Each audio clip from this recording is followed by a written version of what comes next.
আদালত বেশ কয়েকটি বিষয় আজকে দিনের কার্যসূচি শুরু যখন হয়েছিল, অ্যাটর্নি জেনারেল সাহেব যখন বক্তব্য রাখা শুরু করলেন, তখন বাংলাদেশের মাননীয় প্রধান বিচারপতি সাহেব কয়েকটি বিষয় উল্লেখ করলেন।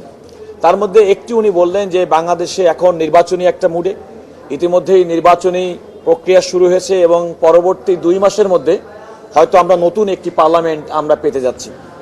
এমন একটা পরিস্থিতিতে এই আদালত যে সমস্ত বিষয়গুলোকে আমরা বলেছি যে আপনারা এগুলো বিচার করেন, ওনারা তখন বলেন যে ইতিমধ্যে জুলাই চার্টারের একটি বিষয় এসেছে, সেখানেও বেশ কিছু সাংবিধানিক বিষয় কিভাবে ডিল হবে সেটা উল্লেখ করা আছে। সুতরাং ওনাদের মেন কনসার্ন এবং উদ্বেগটা ছিল যে এই সময় যদি আমরা পঞ্চদশ সংশোধনী সংক্রান্ত এই মামলার রায়টি শুনি, তাহলে আমাদের এটা রিডান্ডেন্ট এক্সারসাইজ হবে কিনা। অর্থাৎ যেহেতু পরবর্তী সরকার এবং পরবর্তী সংসদ এসে অনেকগুলো সাংবিধানিক সংস্কার প্রয়োজন, যেক্ষেত্রে জুলাই চার্টার বাস্তবায়ন অধ্যাদেশের মাধ্যমে উল্লেখ করা আছে, এই দুইটার মধ্যে একটা অসামঞ্জস্য তৈরি হতে পারে। তো এমন একটা অবস্থার পরিপ্রেক্ষিতে আদালত আরেকটি বিষয় বলেছেন, সেটা বলেছেন অতীতে বিভিন্ন সময় যে আমাদের এই আদালতের অনেক বিচার কার্য নিয়ে অনেক রকম সমালোচনা আছে এবং সেক্ষেত্রে দীর্ঘদিন পর্যন্ত বিগত 16 মাস যাবৎ এই সুপ্রিম কোর্টের অনেক মামলা দিয়ে সেই সমস্ত অসঙ্গতি এবং বিচার বিভাগের প্রতি যে মানুষের যে এক ধরনের অশ্রদ্ধা কিংবা অভক্তি, সেগুলো তারা কাটিয়ে উঠেছেন। ওনারা বলছেন যে এমন একটা সময়, যে সময় আগামী 2 মাসের মধ্যে জাতীয় সংসদ নির্বাচন হবে এবং পরবর্তীতে জাতীয় সংসদ গঠিত হবে, এবং যে সমস্ত বিষয়গুলো আমরা বলেছি আদালতের দৃষ্টিতে তার অনেকগুলো বিষয় যেগুলো পার্লামেন্ট করতে হবে। তো যেহেতু পার্লামেন্ট করতে হবে, ওনারা আসলে মূলত চেয়েছেন যে পরবর্তী নির্বাচন পর্যন্ত এবং পরবর্তী সংসদ গঠিত হওয়া পর্যন্ত এই মামলাটির এ পর্যায়ে শুনানি স্থগিত থাকুক। এই মামলাটির আজকে শুনানি স্থগিতের অর্থ এই নয় যে মামলাটি ওনারা বিচার বিশ্লেষণ করবেন না। ওনারা বলেছেন যে হাইকোর্টের রায়ের বিরুদ্ধে দায়েরকৃত আপিল যেখানে লিভ গ্রান্ট করেছেন, এই আপিলটি শুনানি করবেন, সেটি হচ্ছে আগামী জাতীয় সংসদ নির্বাচনের পরে এবং 5ই মার্চ 2026 তারিখে শুনানি করবেন। আদালত এই মামলার রায়ের পরবর্তীতে উত্থাপিত বিষয়গুলো, তার মধ্যে জুলাই সনদ বাস্তবায়ন আদেশ এবং নির্বাচনের যে প্রক্রিয়া শুরু হয়েছে, এই বিষয়গুলো বিবেচনা নিয়ে শুনানিটা মুলতবি করেছেন মাত্র। না, এখানে মূল জিনিসটা হচ্ছে যে জুলাই সনদ যে অর্ডিন্যান্সটা, এটা হঠাৎ করে এসেছে।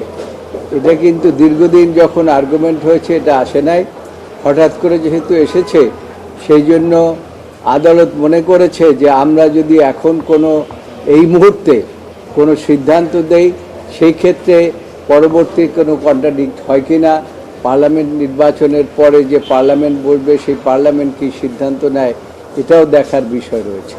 এবং সেই জন্য আদালত মনে করেছে যে আমরা যদি এই মুহূর্তে কোনো সিদ্ধান্ত দেই সেটা বাইন্ডিং হয়ে যাবে পার্লামেন্টের উপরে।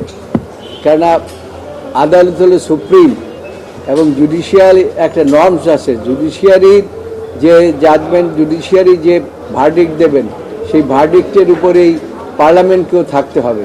সেই জন্য তারা চিন্তা করেছে যে যেহেতু নির্বাচন আগামী খুব কয়েকদিনের মধ্যেই হবে, অল্প কিছুদিনের মধ্যে, এই নির্বাচন সমাপ্ত না হওয়ার আগে এই বিষয়ের উপরে সিদ্ধান্ত প্রদান করা সঠিক হবে না, মূলত করেছে।